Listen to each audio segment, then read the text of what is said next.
Probably. What's going on, guys? Kind of dark right now. There we go. Shoot. Make some more lights on. Get the other light on. Maintain this for a second. Just started. How's everyone doing? What's going on, guys? Get on in here. Finally, goodness gracious. Hopefully getting back at some basketball. Yes, finally got some basketball action here. At least a little bit. Looks like we got 11 people in here already. Hey, not bad.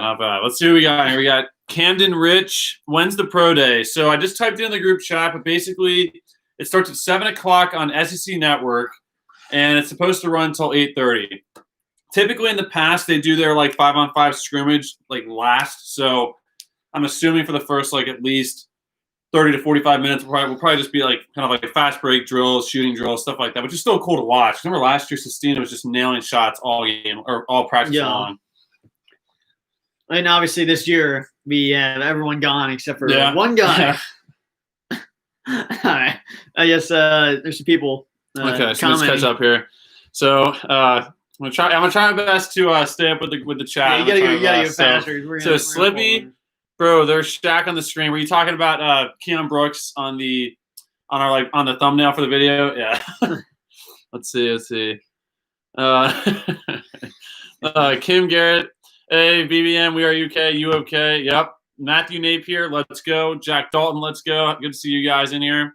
Michael, BJ Boston, goated. He's definitely, once again, I've not seen that much footage. I've seen a lot of footage from high school, but I'm really excited to see what he looks like. And honestly, all these guys, how much they've transformed in just the last maybe 2 or 3 months of training, practicing. Because again, I've only seen some quick little clips here on Twitter here and there, and I'm definitely excited. But I want to see much more. Jammer. Yeah, that's actually a good point. The pro day today is happening in Memorial Coliseum because typically I feel like this is usually in their practice facility, but this year, of course, it's obviously not in Rupp. But it's actually starting right now. Yep, Memorial Coliseum, Lexington, Kentucky, obviously. Yeah. Let's see. Matthew, let's go. Austin Penley. What's going on, Austin? Jila. Sorry if I mispronounced that. What's going on? Jack, what's going on? Michael. Jack. So Jack. Yep. Yeah, Dakota, I agree. I agree. We can't keep politics out of this live stream. Yeah, don't worry. Focus on basketball. Yeah, this is not. Yeah, don't worry about that. This is definitely a live stream discussing Kentucky basketball. And hey, they're already showing our combine drills right now. So someone benching. Let's see. This is Lance Ware benching. Those are some nice weights. Really slick. And once again, this is going to be kind of all over the place here. This isn't really a game, but yeah, just discussing. Looks like. A huge screen here with that's probably all the scouts watching. That's pretty cool. Yeah. It's showing a big screen of all the NBA scouts watching. I think I'm assuming that's who these guys are. Yeah. But is this the practice gym? Yeah, I think this is where they're practicing right now. Even though they have their own practice facility, so I'm kind of surprised to see that they don't have. I don't know. I should check to you. I wonder if I could actually. Okay, so it looks like here we go. So 7 to 7:20 individual work, 7:20 to 7:25 perfection. It looks like a lot of drills until looks like around 7:55 is when we start to actually get into some games and stuff. So, hey, we'll definitely keep you updated with what's going on and stuff, and you guys can just kind of comment into the chat what you guys think. Looks like we got Jimmy Dykes here already calling this practice. One of our favorite announcers. One of our favorites. But hey, I'm glad to see him. Honestly, last year we got cut short with the season. So let's see what channel is it on. It is SEC Network. Thank you, BBN Potato, for saying that. All right. Where's the SEC Network? Darn it. Matthew Napier, how long do you think we will make it in the tournament? That's a tough question. Honestly, once again, I've not seen any footage of this team, how they gel together, but I think we easily have the potential to, once again, go all the way. I know I said every single year, but we easily have the potential. If March happens, they might be able to do it. March, yeah. Obviously, let's not get too much into the last season, but as you probably get to hear from our last live streams and videos leading up to last year's end of the season, we definitely felt very confident with our team. Well, I think honestly, right now, if I had to give an estimate of whether we're going to make it, how far we're going to make it in the tournament, I can't say because even though I've seen some footage from the players, not nearly as much as you. No. We haven't seen them play. So I can't say whether we're going to do anything. I think we have enough talent, obviously, but I can't really make it an educated decision. Well, right let's now. just say let's right off the top. Let's talk about some of the big news that has broke here in the last, I'd probably say, month now. Obviously, Olivier Sarr becoming eligible, finally, like 100% confirmed. Is just so good to think about because for the longest of time, we just had to keep ignoring all the BS like reports about him not being eligible and all this stuff, and finally they decided that he was eligible, even though the NCAA cleared him months ago. But for some weird reason, they kept that under wraps or under covers for like a long time. And it was the SEC that was holding him back. Well, it definitely wasn't 100% confirmed until Mick broke that like a couple weeks ago. And then it was actually the SEC that was screwing us in the end.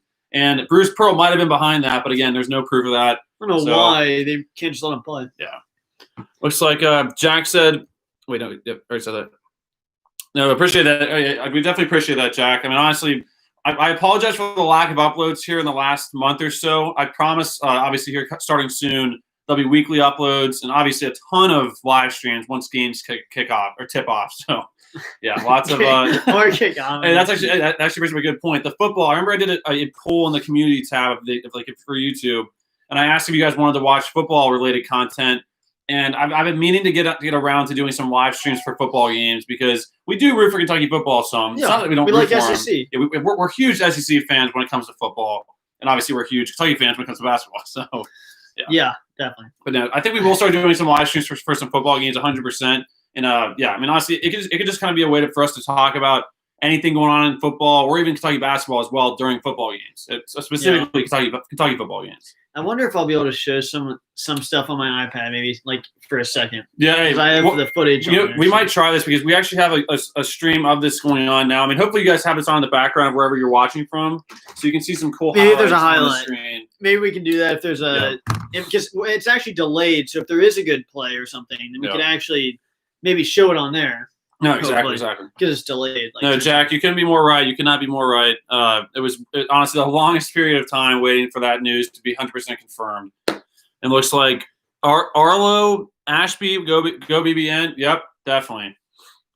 Let's see. Arlo, Ashby thinks Final Four for sure. No, we have the talent to easily make it to a Final Four. Obviously, 100%.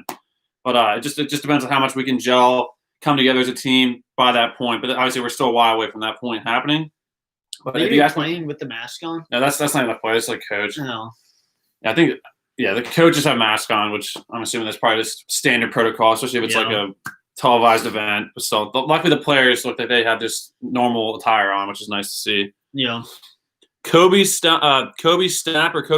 I'm at work and can't watch, so I'm tuning in here. Hey, we'll definitely let you. Once again, what Kenny just showed, we'll definitely be able to show some really good highlights for plays you guys might want to see again if you can't watch. But hopefully, if you can watch, it's on SEC Network and.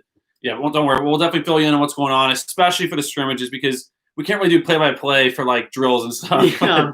For the game, I'll definitely try to do some play-by-play, even though, give me some time here to get some, like, not the names understood, but, like, I'm going to need a lot of time. Being able to, like, put the names to the faces. Once again, like, I've not seen this team together like this on the screen, so it might take me a while. I mean, last year I was saying Ashton Higgins threw it to Higgins, so. I mean, yeah, I think I'm going to need at least 5 games to get the names. I mean, I had the names down. We had some returning players last year, a good amount, but we have basically all new players, so it's going to be a while.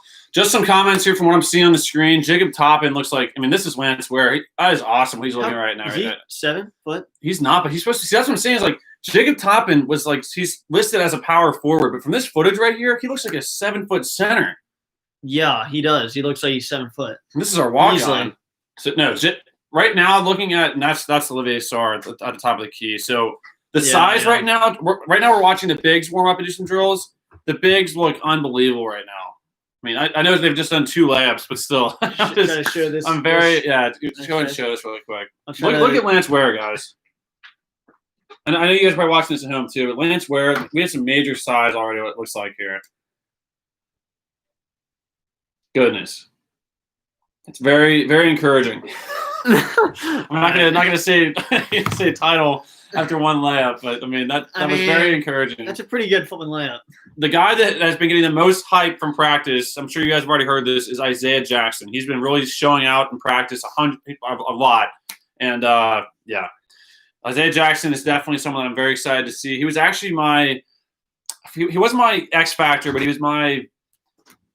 I think it was like I picked a player that was going to surprise the most, and I said Isaiah Jackson. No, I said the most fun to watch would be Isaiah Jackson, and so far it sounds like that could be the case. Let me catch back up here. It says Jalen Vlogs, go Kentucky. What's going on, Jalen? Are you showing the practice suite? Unfortunately, trust me, I wish we'd have it like going right here in the middle, but of course they'd probably take us down for that. But like we said, we're trying our best to like. No, we're not gonna do that. But the light shine. We'll at least hold it close. If you can't watch it, we'll at least try to hold this close to the camera so you can like see it like kind of live. We don't want to lose the channel. Yeah, but still, I understand that. No, trust me, it's the same thing with games. Like usually we just have to do play-by-play, which is why once we start scrimmaging, I'll do play-by-play, and hopefully I'll get better and better because last year was definitely a struggle for some of the games. That's for sure. Yeah. Let's see. Jack just asked. So what do you think this team's ceiling is? I think there is no ceiling. Once again, I think it's kind of like repetitive to say. I feel like I'm saying that every single year, but there really is no ceiling to this team because the talent is just through the roof. It's just there's no way that you can cap us right now. At least, I mean, once we see some more games, maybe you can have more of a sense of how good we can be. Yeah. But I don't know. Just from the talent alone, like even just the freshmen alone. Even if we just had just freshmen from this freshman class, our number one recruiting class, just that alone, I think would be enough to even give us a chance to compete for a title. Who's if you throw in 23 is actually Zen. Wait, where's he at? He's under the hoop now. No, he's actually a walk-on. You serious? Yeah. It's Kenny Payne's son, Zan Payne. Okay. But basically, here's BJ Boston, the guy who. Here, this should be delayed, or I can show. Yeah, you can see BJ Boston once again. Go ahead and type in the comments, guys, who you think you're like most excited to see or like who you're most impressed by as the practice goes along. Right now, Olivier Sarr is taking some jump shots, and it's looking pretty pure for a 7-footer. And this is really delayed, though. I really want to see. I mean, honestly, I have to say, guys, the length that I'm seeing right now on the screen is scary. Scary good. It's like no, obviously, Keon Brooks is almost like a new haircut. Guys, I'm telling you right now, if we don't average 20 blocks per game, okay, hold on. If we don't average at least 10 blocks per game, 20, then we're not playing right because this is unbelievable right now. We have some unreal length. Like I'm not seeing one guy don't worry about that. But I'm not seeing one. We're definitely tall. Like that's Davion Mintz, our like grad transfer senior. Where is Devin Askew? No, okay, that's the only smaller guy, number 2. But he's a point guard. Everyone else looks like they're like either their wingspan is unreal. Goodness gracious. So defensively, that should hopefully equate. Yeah, seriously. The length. Wow. I mean, wow. Is that Brooks? Yeah, Brooks. He's wow. Like a new haircut. Brooks got a haircut, and I can barely recognize him. No. Well, it's gracious. BJ Boston's definitely one of. Is he BJ Boston or is he Brandon Boston? I've labeled him as BJ Boston on everything. For our channel and every single edit I've ever done. No step vertical, 30. What is that? Is that 30-inch vertical? 30-inch? Maybe. How high is that? That can't be. I'll have to double check that. My vertical is like I'm freaking. Yeah, we don't even have verticals. Centimeter. Well, once again, is there anyone not? Hey guys, is there anyone that's not playing tonight? Because right now I'm seeing. Let me just see. So we got Davion Mintz. I'll start with the guards. I've seen Devin Askew. BJ Boston Jr., Terrence Clark, Davion Mintz. That's the 4 guards. And then I've seen Cameron Fletcher. It looks like Cameron Fletcher's working with the, I guess, not forwards. The guards. And then, so Cameron Fletcher was with the guards. And then we had Olivier Sarr, Isaiah Jackson. Here, I'll pull up the roster right now, actually. That's actually one thing I do want to say is our roster size is beyond what I want. I mean, you want to have more than 10 guys. That's always the number I always try to shoot for every year, like for what I want to be comfortable with our team. And as of right now, with the addition of Jacob Toppin, because that's actually some huge news, which you guys already know this. I'm not breaking news here. But Jacob Toppin being able to play this year is unreal because I was not expecting that at all. So when they announced that Olivier Sarr was eligible to play this year along with Jacob Toppin, I was like you got to be kidding me right now because Jacob Toppin was not supposed to. He was not expected. So not only did they not block Olivier Sarr from playing this year, but they couldn't even block Jacob Toppin. So I mean, I'm not saying Jacob Toppin's going to play that much, but from what I've seen him in practice and like how he looks right now, I wouldn't be surprised if he's able to crack himself into the like not starting 5, but maybe something like the sub rotation. Right now, we could. This is my question I'm asking you guys. Do you think we're doing platoons this year? What's your thoughts on that? I mean, I need to see how good everyone looks like when they play, but we have a ton of guys, and I wouldn't be surprised if we try that maybe to start. I don't know. I think, obviously it's hard to go like say that's a bad idea because season we went the best record on history in college basketball. Easily. But I don't really think I like that idea. I don't think I like that idea. I don't know. Well, yeah, it depends on how they look. I mean, if we're that deep. Yeah, this guy right here, guys. I want you to watch Lance Ware's shot here. I think they're going to show him here in a second. This isn't him. This is not him yet. Wait, this is Jacob Top. Wait, hold on. Wait. See, on the screens that you're looking at, guys, it's a little bit delayed. So you're about to see Lance Ware. Very watch delayed. This left-handed shot in a second. Where is he at? Wait. He's coming up. This is him right here, guys. Lance Ware's left-handed shot just looked beautiful. Watch this shot. Here we go. Look at this. Look at that. That might be backwards for you guys, but no, I don't think it shouldn't be backwards. No, it's not. Guys, that is an unbelievable shot. I'm ready right now. Let's get this thing started. Hey, looks like we're doing. Never mind. Hold on. I don't know. I think hopefully we get away with. I think we should be able to. Yeah, if you see this thing get shut down or if we stop, let us know. But hopefully we can get away with showing a quick clip here or there. I mean, it's not like we're showing HD footage. Hopefully it looks okay enough for you guys to see. I mean, even if I had like this, it's better than nothing. If people can't see it, they're at work. Yeah. Well, some big things are coming for UK reactions. I will say that I'm trying to look into getting at least a scoreboard either on the top of the screen right here or on the bottom, so you can see the time and the score along with us doing play-by-play. Because once again, a perfect world, the game would be right here in the middle, so we could just watch it together. Because that was my idea from the get-go, was just to be able to give an option for us to come together and watch games as like a fan base, and also have some haters come in here and watch us lose it for a little bit, but then at the same time just be able to just vent and talk about stuff at the same time. You know what I'm talking about? So. Yeah, I had an idea. I saw someone who was reacting to TV shows, and they had a mirror behind them. I wonder if we had a mirror back here and you saw the TV in the background, like it would at least be something. Yeah. And it'd be reversed, and it'd be really small. Not really small, but kind of small. I think that might work. True. I agree. You can let us know what you think about that. Maybe if you think that would work. What the mess around with some stuff? Because that one view we have is kind of cool with from far away. Yeah. It says, let's see. Arlo Ashby says, with all our talent, we still need that go-to guy. Who do you think that will be? BJ Boston? That's definitely a solid prediction because from what it sounds like, he just has that.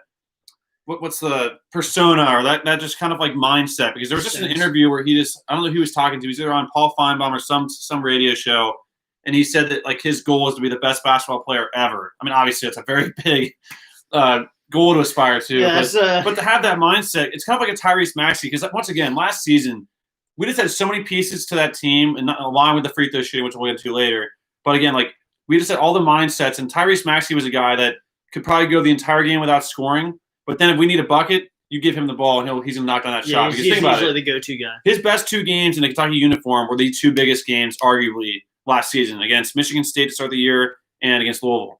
So, he was definitely he was the hero, technically, obviously referring to Tyler Herro, the Aaron Harrison, as he was definitely that guy. And I don't see that guy yet from what I see, but I definitely think maybe Sarr might be the guy, but. Yeah, I don't really know yet. At least I don't know. No, I think you're right. Because honestly, that's actually, the Aaron Harrison point's a good point. Because that season, did we really think Aaron Harrison was our go-to guy till March? I mean, I'm not saying like as far as like a game-winning shot, I feel like that didn't really create till that March. I don't know. I think it's a good point to think about. Is that we may not know who that guy is till we need a bucket or a big game. Keon Brooks just had a nice reverse dunk. Hey, Dante Allen's a name that I've not mentioned yet.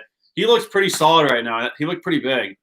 I mean, I think also maybe when we're losing a game or everyone's down, like the chips are down, and then who's going to be able to play? Like Brooks was able to basically sparked the comeback in the Florida game, right? I mean, because remember he started making some Brooks, easily. Brooks and Juzang. He's here, so but it's freaking Juzang. Yeah, it's Juzang. That's a story. Juzang, you're in here. Come on, man. But where the F did he go?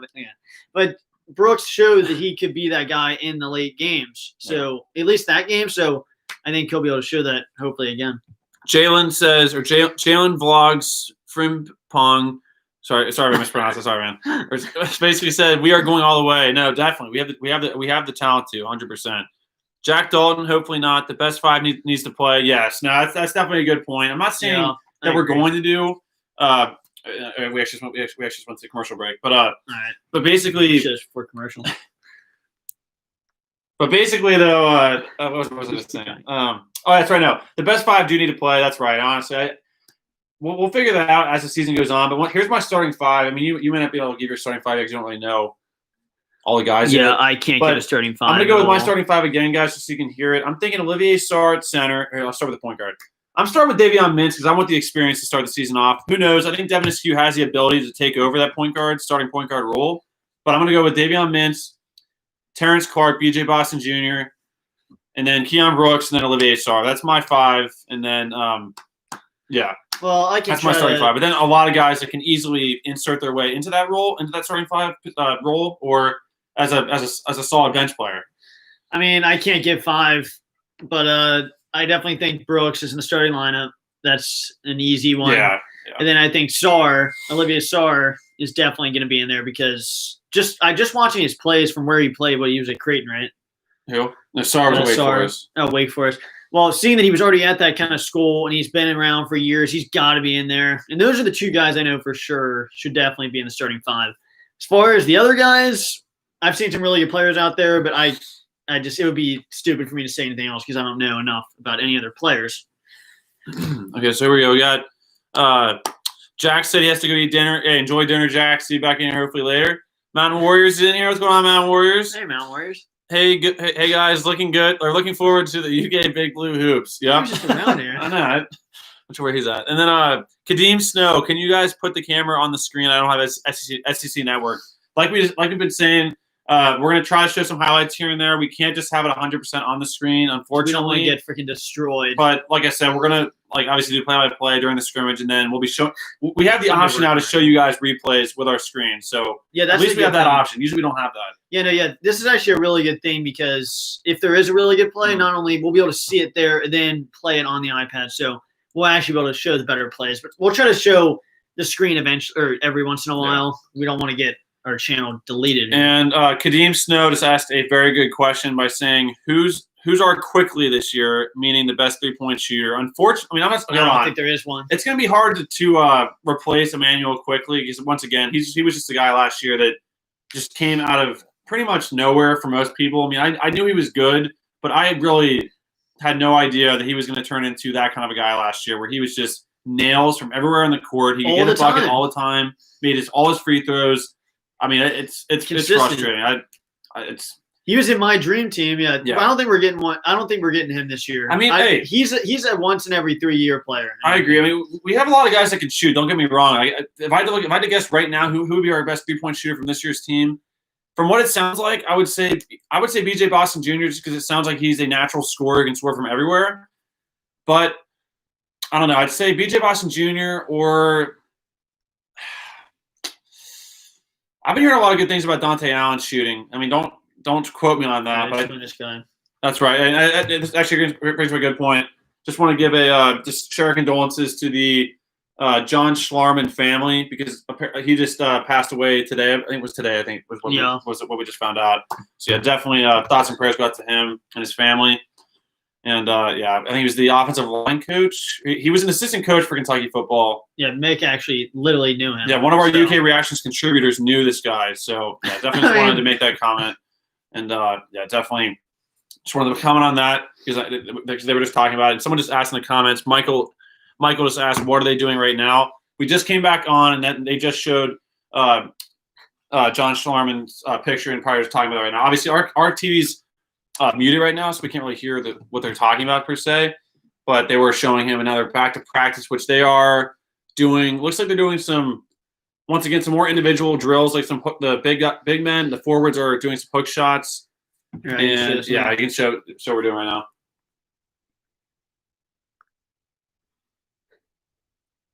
It's probably delayed by like literally 20 seconds, but Mountain Warriors just asked, where's Lee? It's a good question. I don't really know. Lee, you in here? Lee. Kadeem Snow, what do you guys think about this week's signees? I'm very excited about him because let's just name them off in case you guys don't know. I'm sure you guys all know this because UK fans are just on another level as far as fan bases go. But Kentucky did just sign for our 2021 class Nolan Hickman, a 4-star point guard, I believe, or point guard or combo guard, 4-star point guard, and Nolan Hickman. We also signed, let's see here. That's right.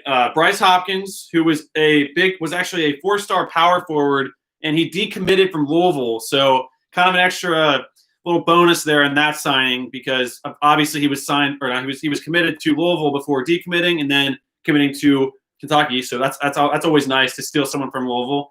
And so Nolan Hickman, 4-star point guard, Bryce Hopkins, 4-star power forward, and then a 5-star power forward, our highest rated recruit in the 2021 class as of right now, here on November 12th. And Damian Collins, who is once again, I did a video, that was actually our last upload on this channel. Damian Collins looks like an absolute stud. He's just unbelievably tall. He has length like no other. I compared him to Nerlens Noel, but he kind of looks like he can do it all. Especially like with like how like kind of like long he is with his arms. So shot blocking wise, and I think dunking and rebounding wise, Damian Collins really should really shine for us next season. So yeah, I'm very excited about our signings this week because we signed 3 guys in our class of 2021. And going forward, there's a lot of options still left on the table. I still think we have a chance of getting Paolo Banchero. I know that unless he just signed. Did he sign? Someone confirm or someone double check on that. But Paolo Banchero obviously committed to Puke, but Nolan Hickman was really going after him still as far as like on Twitter. At least at one point on Nolan Hickman's cover photo, it showed Paolo Banchero standing next to him. Oh, he signed? Okay, never mind. Ignore that. I was thinking we had a good chance at Paolo Banchero, but ignore that. I still think we have a good chance at Jaden Hardy if he doesn't go overseas or to the G League deal, whatever that is. And then, there's still a lot out there. I think we can still easily – I think we're still like where we 3rd overall in the 2021 classes right now. So, yeah, we're still right there. We're still right there. Kadeem Snow – wait. Alan says, will y'all show the scrimmages? We're going to do play-by-play. We will be able to show some highlights on our screen here. And but, yeah, unfortunately, we can't just show it on the screen. Trust me, I'm going to like put like a poster back here that just says, I wish we could because we're not doing it because we don't want to. Like, I would love to have it on there so we could just like all watch together instead of have to like do play-by-play, which is obviously not. Yeah, there's some good there's some 1v1s here I can show really? for a second. Really? Yeah, I think there was 2 1v1s there. So this is so delayed that. Well, thank you, Alan and QJ12 saying he signed. Okay, my bad. And Kadeem. Okay. Yeah, Kadeem. Yeah, Mr. Mashman 93. We definitely appreciate that. We're definitely gonna be careful because we definitely don't want to get this like struck down or whatever. Yeah, we better be careful. What? Mr. Mashman 93 is just saying be careful, guys. That could be illegal. No, it is, but yeah, we're doing it for you guys. Anything for UK Reactions family. No, that's we're being very limited. Hey, Lee's in here. Lee, come on, Lee. Let's see here. We did miss one. Dylan Rydell, Dylan says, since we are 11 players deep, who doesn't get a lot of minutes at the 3? Cameron Fletcher, Jacob Toppin, or Dante Allen if he doesn't play shooting guard. I think that's definitely a good report there, Dylan, because see, Jacob Toppin originally for me, I was assuming he would just be on the practice team the entire year because I thought he wasn't going to be eligible until the 2021-22 season. But because he's eligible, I have to say he might be the one that falls behind other guys and may not play as much as he probably should. But out of those 3, I'd probably say Jacob Toppin, even though it just depends on how they play. Because once again, like once the season starts and guys have opportunities, certain guys are going to take advantage of those opportunities while others won't. I mean, obviously, that's pretty self-explanatory, but still, it just depends on how it plays out. Dante Allen's a guy I'm definitely worried about because I've just not seen anything yet on the floor. I mean, it's one thing to see him in practice or hear about what he can do, but it's another thing to see what you can do when you're actually on that floor. And I think he has the potential. Obviously, he's a Kentucky kid, and that'll definitely give him an extra edge there on the floor and the whole crowd getting into every single play, kind of like a Nick Richards, because I know Nick Richards wasn't from Kentucky, but Richards really was a guy that I remember being at a few games where Richards would just get a rebound, and the crowd would just get on another level because everyone just loved the guy and just wanted to do so well. And I have a feeling Dante Allen might be that type of guy. I'm not saying he's Nick Richards. I'm just saying, like, as far as the crowd goes and cheering him on. So, that's kind of what I wanted to say about him. But out of those three, Dylan, honestly, all three of them could definitely not get the minutes that they want. So I'm always worried about losing guys because they're not playing much. But hopefully we can keep everyone happy and just get everyone to just buy into a whole season, because I love being 11 players deep for foul purposes, because if someone gets in foul trouble, we got guys to just put them in. And once again, that's why I mentioned the platoon system, because if we're that deep and they're all that good, then I think we will do. I think we will do platoon, because that platoon season we had Dominique Hawkins and Derek Willis as the 11th and 12th guys.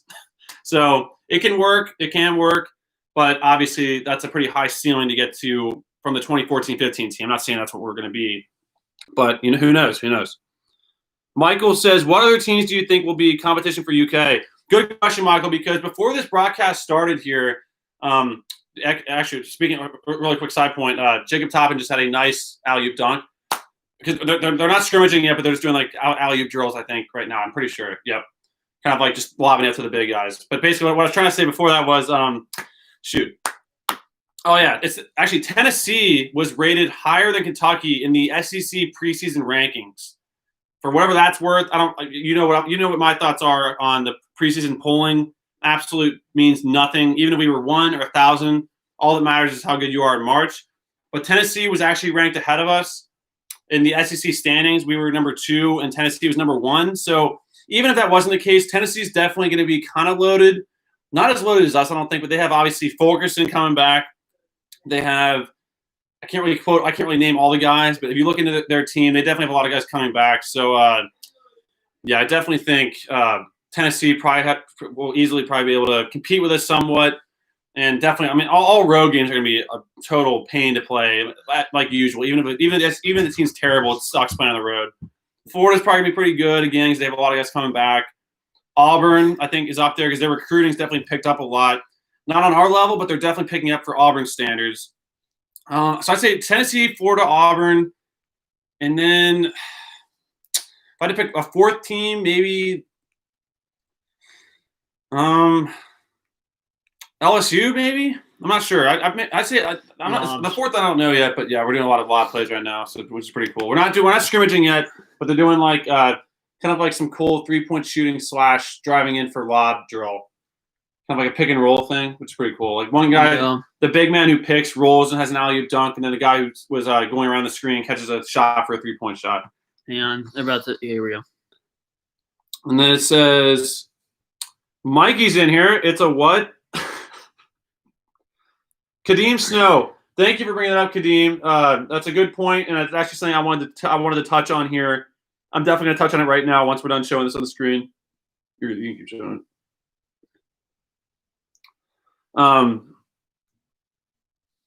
Okay, wait. No, we're saying on there. So Kadeem Snow says Skyy Clark, which is a guy that actually committed to UK. I apologize. I really apologize, guys, for not having a video out for this guy yet. There's not a reason why I haven't done that. I've just been super busy with some school stuff. But that will be the next upload to this channel. Talking about Skyy Clark and how he committed. He's actually a 2022 recruit. But according to Kadeem Snow and a lot of guys that I pay attention to, and some UK Reactions contributors, Skyy Clark has a chance to reclass to the 2021 class. Which honestly, even without even knowing anything about it or any kind of like reports coming from our reporters or anyone else, like Kadeem just said, the fact that he committed this early only can mean to me that he wants to reclass to the earlier class. Because why else would? How many times does a guy commit that early and stay just in that class? It can happen, but typically if you're doing that, especially nowadays with recruiting, they want to reclass to the sooner class. So especially now with like what's going on with like COVID and stuff, I feel like a lot of guys can take advantage of that rule being a little bit easier now to get to bypass. So yeah, Kadeem, I definitely think Skyy may reclass 100%, But that will be the next upload to this channel, talking about Skyy Clark and his commitment, and also how I think he's going to take that lead role of the 2021 class, or excuse me, the 2022 class. And yeah, definitely going to, I think he's a pretty cool guy. Actually, kind of a fun fact here. A guy that we know actually played against Skyy Clark, Hunter. Hunter played against Skyy Clark, is what he was saying. So he said he wasn't that great, but again, I think he looks really good. He's a 5-star combo guard, so I definitely think he's no slouch. So I think he looks pretty good. Yeah. And once again, technically he's only a sophomore. He's going to be a junior. If he's 2022, then he's going to be a junior. It's crazy how young he is, but he's gonna be good. No question about that.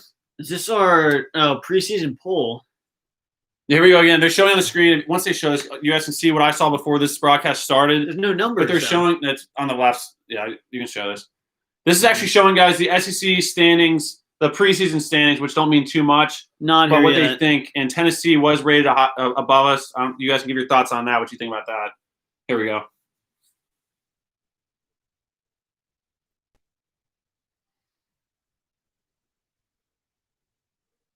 Ooh. I don't see any numbers, though. On the left, guys, I don't know why they're not showing the numbers, but on the left is like the first, like the higher teams. But so hey, Tennessee's ahead of us? Yeah, they are actually right now. Which means, as far as the coaches, what's the coaches poll? It's like whatever broadcast was doing that. Kadeem Snow, this is a great point here. Honestly, I need to do a lot more research on this. This might be a separate video coming out soon too. But Kadeem says, do you think we signed the walk-on just to get closer to DJ Wagner? Which, if you guys don't know, Kentucky did just sign a new walk-on player named Kareem Watkins, which this just broke within the past week, I believe. Maybe just a week ago exactly, but at least within the last week, I think. Kentucky signed maybe accepted a walk-on role from Kareem Watkins, which it sounds like he could be close to DJ Wagner. Hold on, can you go and talk while I research this actually really quick? Well, I can show you a little clip here before it goes. It's about to go to commercial any second now. Well, it went to commercial in real time. Ooh. Looks like Cal's doing some coaching actually right now.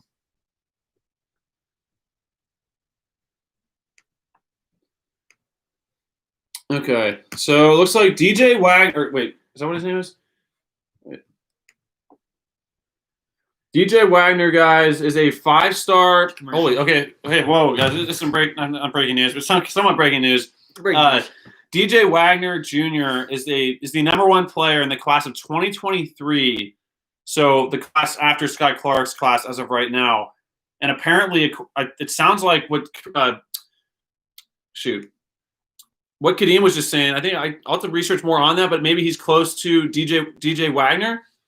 Kareem Watkins is. If he is, that's pretty cool if we're doing that, because by that point, Kareem Watkins would only be a sophomore, I guess a junior or senior. So that's a very good point. I would not be surprised if we did that, because a lot of teams do that stuff where they take guys that are close to a higher rated player just to take him and be in a better position to land that guy when that commitment date comes. Yeah.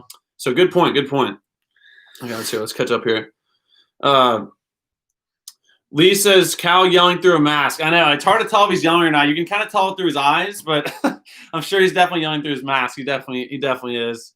Yeah. Mountain War. Is he gonna leave the floor this year when he's not actually ejected, but then he actually is? Yeah, he's gonna walk out and then walk back in. Mountain Warriors, where's your cat, guys? Go Big Blue. I'm not sure where the cat is. We'll have to get him up here to make an appearance. And then Matthew Way says, what's going on, Matthew? Askew or Mintz to start at point guard? In my opinion, I think it's Davion Mintz, because I love going with the experience out of the gate. But that's just my opinion. I know a lot of people think Davion Mintz is going to start. Hold on. I think a lot of people think Devin Askew is going to start. I mean, I wouldn't be opposed to that. I just think, in my personal opinion, I would go with the experience out of the gate and go with Davion Mintz. And I'm really impressed by Davion Mintz, what he looks like on this practice so far today. And also just from the footage I've seen on Twitter. And I love the fact that he played in a really tough conference in the Big East. Because, I mean, I know the Big East is pretty annoying with some of the teams, but they are a pretty solid conference. I mean, Marquette, Villanova, Xavier. I could go on and on. So he was playing against some pretty stiff competition and was able to still compete there and play pretty well and start, I think, for Creighton. Let's see. Z Paulson says this team is trash this year. Well, hey, we'll see. We'll see. I'd be interested to see know what your team is, though. Are you? Well, yeah, Z Paulson. I'm actually being serious. I'd like to know what your team is. Wait, we'll find out. I mean, I don't think we're trash, but we'll find out, right? Yeah, we'll see. Arlo Ashby, will Allen get minutes this year with all the talent we have? That's what I was saying. I just don't know. I'm afraid if these guys are really that good, a guy like Allen. I mean, we have 11 guys, so it's gonna be hard to keep everyone happy. It's a lot of mouths to feed, and if you don't do platooning, that's just really hard to manage. So I don't know. We'll see what happens. I'm hoping, since obviously he's from Kentucky, he can stick it out. And I hope he gets his opportunity. And when he does get his opportunity, I hope he takes advantage of it. But I think he's going to get minutes. He will get minutes. It just depends on, will he be able to keep those minutes and sustain those minutes and expand upon those minutes as the year goes on. But we'll find out. We'll find out. Karen Martin says, in the big blue house, the rake. Rake? That's fine. That's a quote from around here. Oh, okay. Acer Vertigo 23. Where do you think Tyrese Maxey will go? Easily lottery. I think he'll go lottery. Maybe if I guess the team. That's gonna be too hard. If I saw what the layout was, I could tell you what team I think he'd go to. But I think it'd be cool to see him go to Miami. I know that's probably not going to happen. I'm not sure how high Miami has a pick, but that would definitely be cool to see Maxey with Herro. Really would be. I mean, obviously, it probably won't happen. We'll find out. There's a lot of Kentucky players, but. Arlo Ashby, Matthew Way, you're wrong, Bob. Championship. Wait, what did Matthew Way say? No, I think you meant to say. Oh, okay. I think you meant to say Z Paulson. No, you're right. And then Arlo Ashby, can't wait to beat Tennessee. I agree. That'll definitely be nice. Stay tuned for that live stream. And actually, guys, just a little heads up for the channel going forward. I'm going to try to get more hype videos up, like before games, like say before the Louisville game. I might have a video come out that says "Beat Louisville hype" or "Louisville sucks" hype video. Like, or can Louisville ever beat Kentucky again? I know, or like we own Louisville, or like we own, like stuff like that. Just have a cool little video, because honestly, is Louisville's program done? We have enough clips of just against Louisville to make a 20-minute hype video. I mean, no joke. I mean, just Cauley-Stein's dunk alone, where he stares down the camera after stares down what's his name, Montrezl Harrell, is enough to make a whole video by itself. To like some like boss song or something.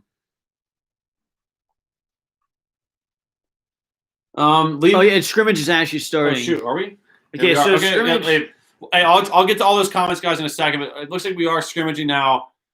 Blue versus white. So here, just so you guys can hear. Are we doing it? This is actually a scrimmage, I think. Well, but let's find out before we say it. Wait, it looks like we're doing some kind of like fast break drill, maybe. Yeah, it's not a 5-on-5 yet. I think it's some kind of like transition drill, so we're not scrimmaging yet. Yeah, but we will be scrimmaging soon. We're approaching the 7:55 time, which I thought they said was going to scrimmaging.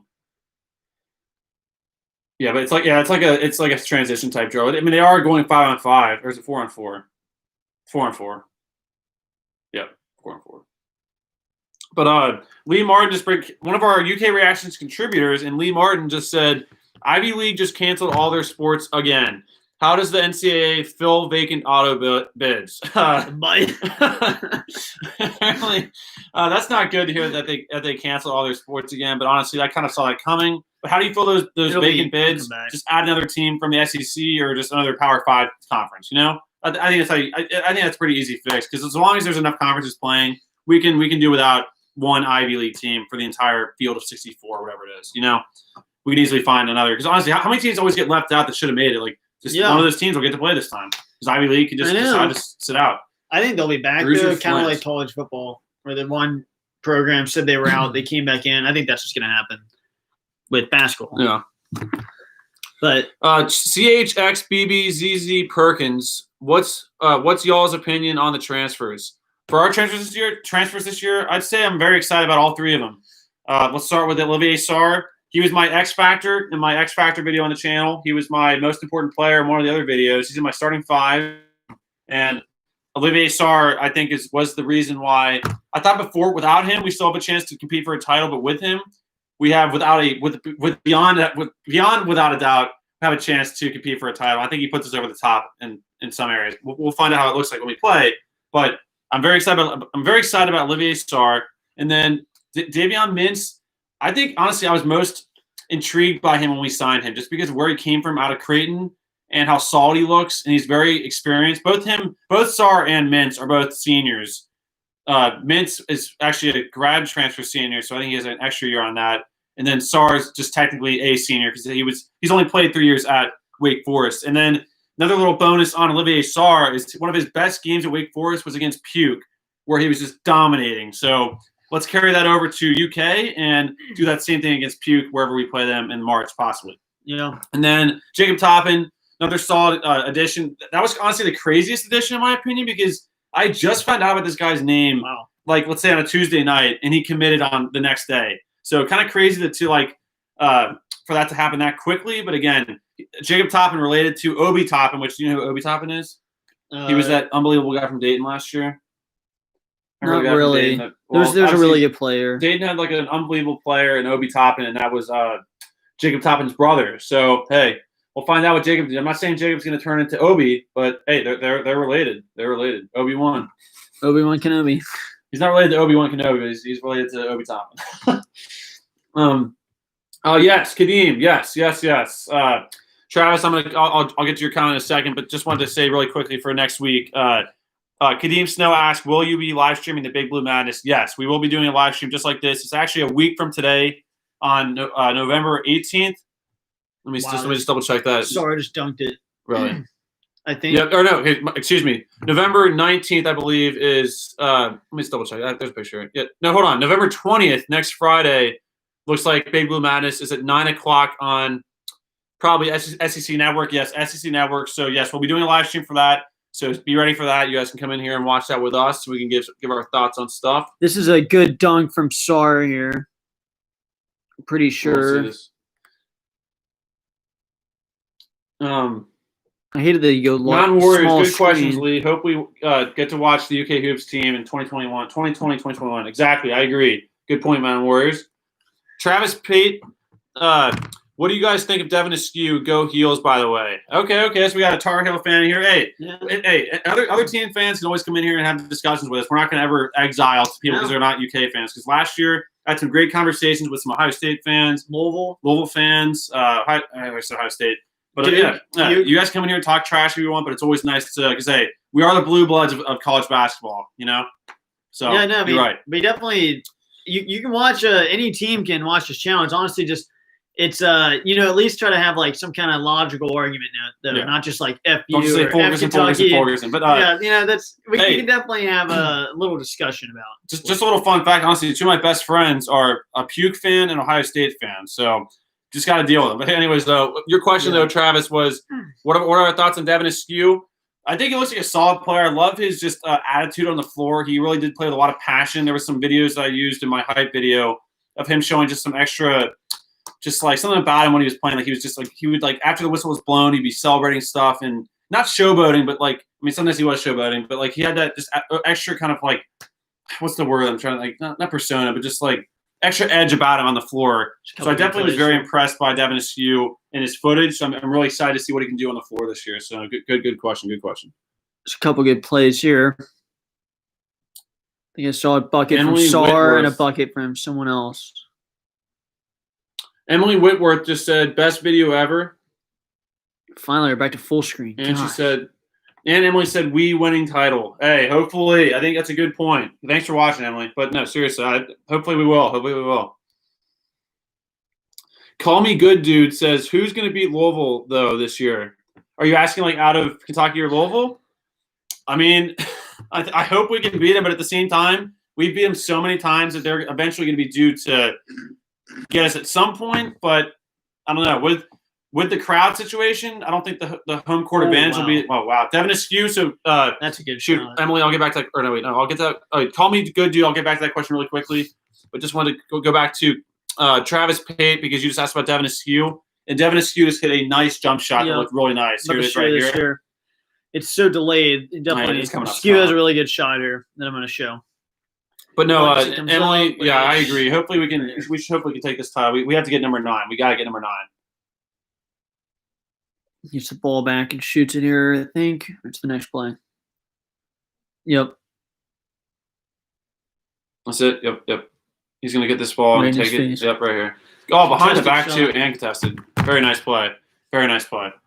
But just want to quickly say, guys, before I get back into responding to some comments here, just want to thank all you guys for being here and watching. Definitely appreciate it. And also thank you for subscribing if you are subscribed. Definitely means a lot. And lots of content to come. And hopefully as we keep doing this stuff, we'll get better and better with the quality of videos and some additions to stuff and just get more more advanced with how we do this. Because obviously right now we are very basic with a lot of stuff that we're doing. So I appreciate you guys watching despite the horrible audio right now probably and just the picture I'm sure as well. Yeah, and but then let us know if we should try the mirror idea. Because I think the mirror idea, at least even if you were to see just a little bit of movement in the background with the TV, it'd be good to not only not get the channel taken down, but if you could at least see a little bit of the game, like just even the smallest bit of it, I think a lot of people would really like that. Oh, definitely. To at least see a little bit of the game, even if it'll be reversed because of the mirror, and then it'll be far away, but at least you'll be able to see it a little bit. I think that would be probably the best option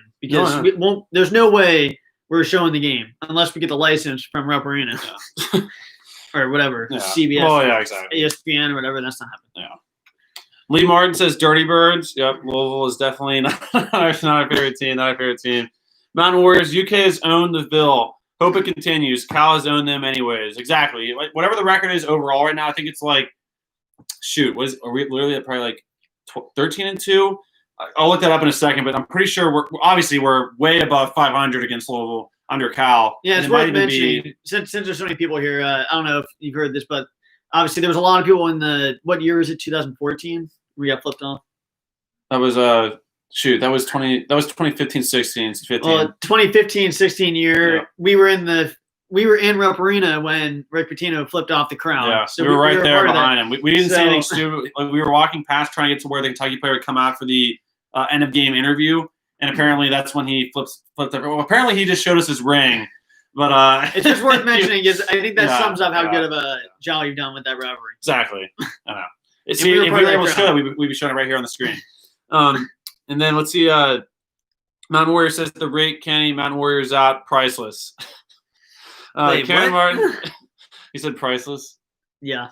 Karen Martin, we are in the ring. We are in the ring with you guys, taking the punches. Okay, thanks, Karen. Lee Martin, mid majors will cry. Is that because you think there won't be as many in? I think you're right, Lee. I think that's a good point, honestly. So afraid not want to go in, then they'll want to go in. Yeah, exactly. It's like you either get on board now or you're out. Like college football, exactly. I know Big Ten trying to jump in. Really complicated to decide who gets to be in the playoff. I mean, there's got to be a 3-game. You have to be 3 games behind. Just your schedule has to be absurdly better than everyone else to even come close. Kadeem Snow, do you think we will get a big? Hold on. Yeah. We'll get a big for 2021. Oh yeah. Oh definitely. Oh, yeah. No, without a doubt. You're asking will we get a big for next year's class? Well, right now we've already gotten 2 somewhat bigs in Bryce Hopkins and Damian Collins. But Damian Collins looks like a 7 foot plus guy. I know technically he looks like he's a power forward, what he's listed as, but he looks like an absolute big. And I think without a doubt we're going to be adding, I'd say at least 2 more bigs for next year's class. 100% at least 1. But maybe 2. Snow. Kadeem, I think we will definitely. And then Arlo, Ashby, we definitely appreciate that a lot. Always appreciate the feedback, good or negative, just to hear what you guys think about the videos, what you guys want to see going forward. And just always appreciate you guys watching 100%. So thank you guys for that. Thank you, Arlo. But I actually have a good question, though, if at least you can answer, is how many of these players will come back next year? That's the question. How many are coming back? Well, I think 1. 1? I mean, the way it's gone. Out of 11 guys, I'm saying 5. Yeah. I'll say 10, and then we'll see everyone gradually leave and transfer and go out of there. Crazy. Okay, you are. I think we have to start scrimmaging guys in the next 10 minutes. So in the next 10 minutes, we have to start the scrimmage. We just have to because this thing's over at 8:30. And we're nearing 8 o'clock. So the scrimmage is coming up. And right now we're doing the 5 – no, actually, no, I know exactly what's happening. Because I remember watching last year's. They're doing the 5-minute shooting drill. And I'm pretty sure last year we did the shooting drill and immediately went into our scrimmaging. So this is our final drill, I think, before the scrimmage. So definitely. I want to see this scrimmage. I really want to see this. Yeah, scrimmage. and here's some shooting drills here. They do this split screen, which is just so annoying as far as showing the camera. I know they're doing interviews. It makes it a lot more difficult to actually show. But maybe it makes it more difficult for them to catch us.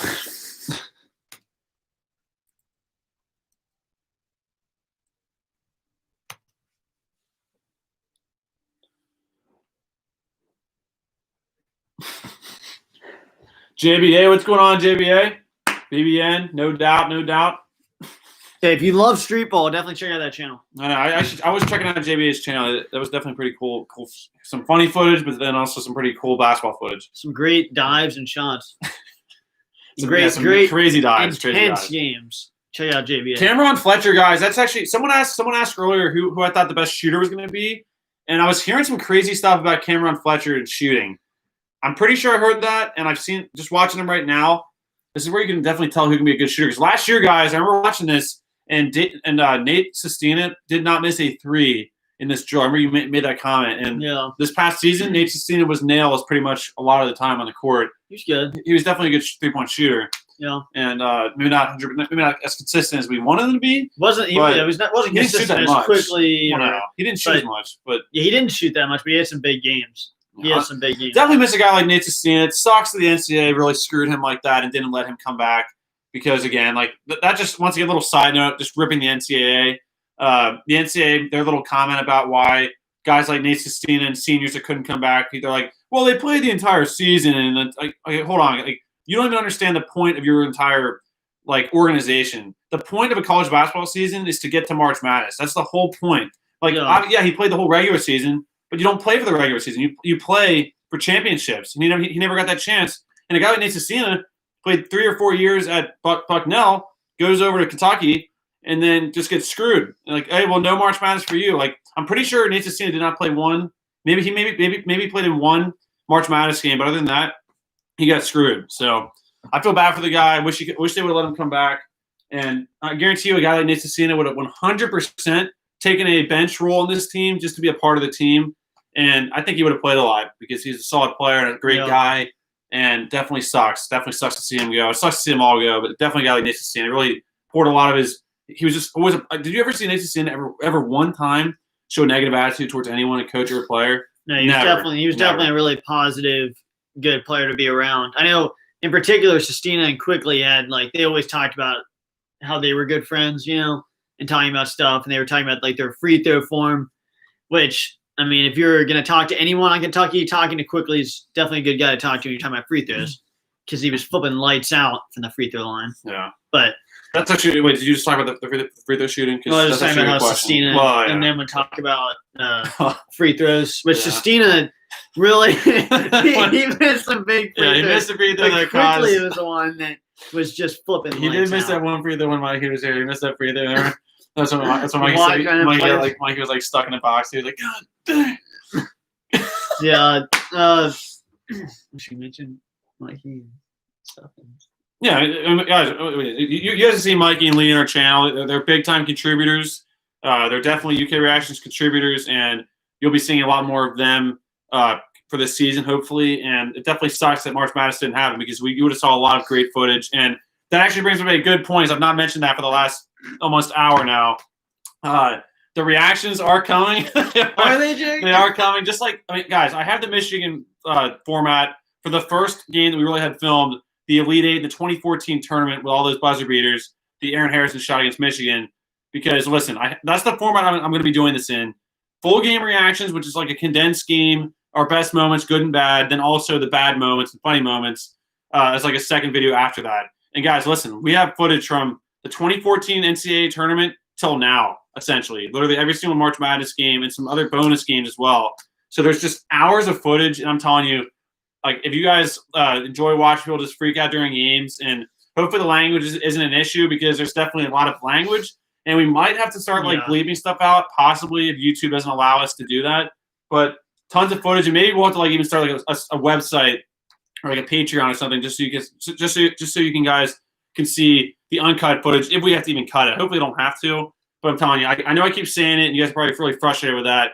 But it's coming out, and it's all here. It's not deleted. It's just a long process of figuring out how to get it. Once I'm able to figure out how to get the footage from where it's at to my laptop, I'll be able to come in. And despite that, there's still tons of basketball news coming out, like Kentucky news, hype videos, highlight videos, and all the videos that have been coming out. Those are all staying the same. But just added into the mix will be reactions, which I really want to get out. I really want to get those out 100% for you guys. Yeah, I think the reactions, I mean, especially if you're a Kentucky fan, you've got to love those reactions. I mean, I can't speak for everyone, but I've seen a lot of comments just from our live streams, a lot of people that like to watch us react or watch someone else react because, you're all supporting the same team.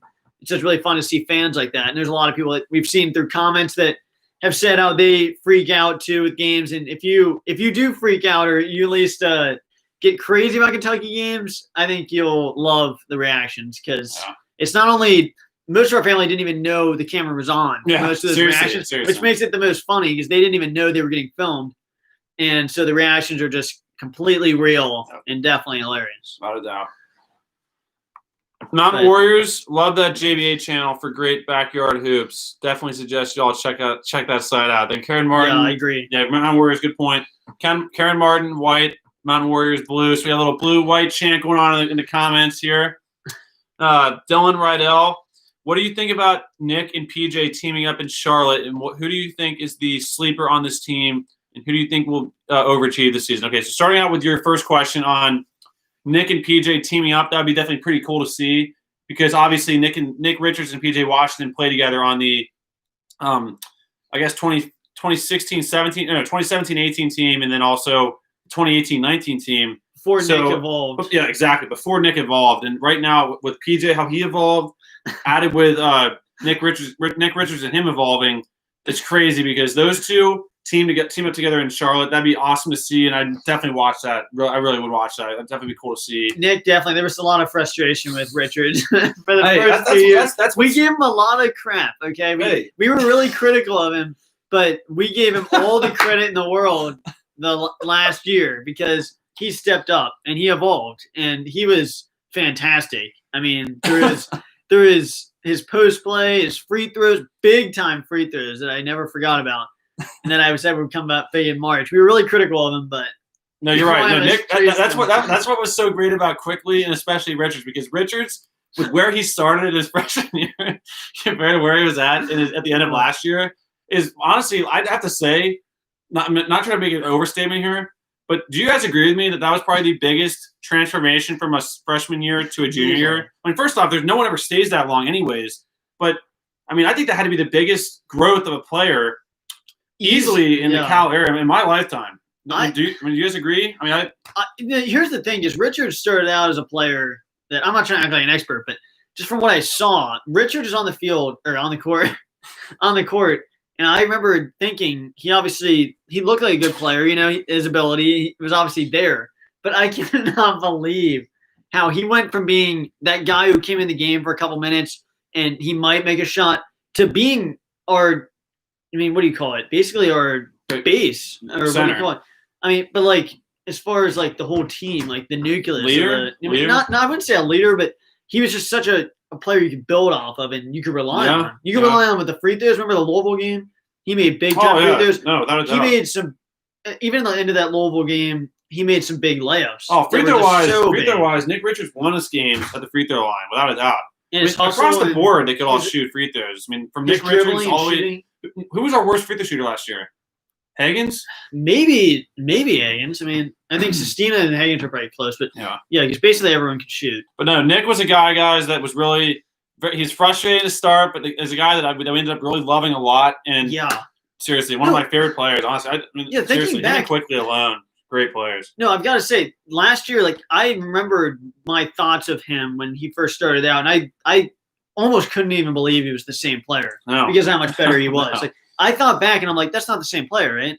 It's Richards used to do nothing, but then he stuck around, and it paid off big time. So I hope some more players stick around. And then your second question saying, who do you think is the sleeper on this team? I think the sleeper, I've been saying this since the very get-go of this class coming together. I really think that the sleeper is Lance Ware. I've liked his footage from his high school tapes and AAU stuff. And now, literally, the first shot that I saw him on screen, he was the guy that was like, wow. He looks unbelievable. he's like the lefty. He's lefty. I mean, I don't know. There's something about him that maybe I'll be completely wrong on him, but that's a guy that every time I think about sleeper and a guy that no one's talking about, I think of Lance Ware. I really do. No one's talking about him. Now, a lot of you guys, of course, the court's empty. A lot of you guys are saying Cameron Fletcher, which I agree. Cameron Fletcher is also a guy. He was our lowest rated guy coming into the season, coming into the recruiting class, and I think he definitely has the potential to be unbelievable out here. But I just think it's Lance Ware, but I definitely could see it being Cameron Fletcher as well. But Lance Ware, that's who I'm going with for the sleeper for this year's 2020-21 season. And then let's see. Your third question was, who do you think will overachieve this season? Overachieve? I'm going to go ahead and say who's going to overachieve this year. I think Isaiah Jackson. I think Isaiah Jackson, because as a guy that not many guys expected him to come in and start, and I actually think he has a chance to start this year. From what I'm hearing, he easily gets started. It's going to be hard to see him starting over Olivier Sarr or Keon Brooks, but from what I'm hearing, he sounds like he could be easily an overachiever for this year's team, and maybe even Devin Askew too. Who knows? We'll see.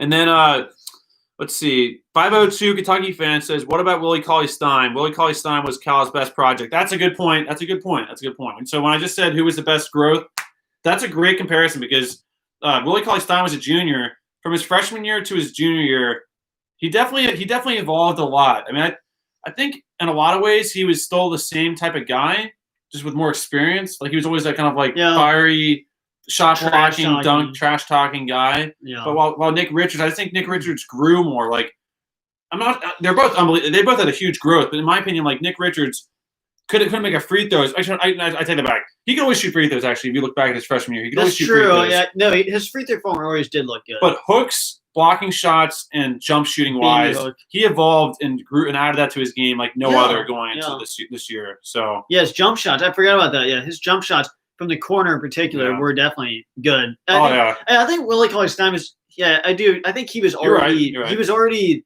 a lot better to start versus Richards that just had a bigger transformation. Yeah.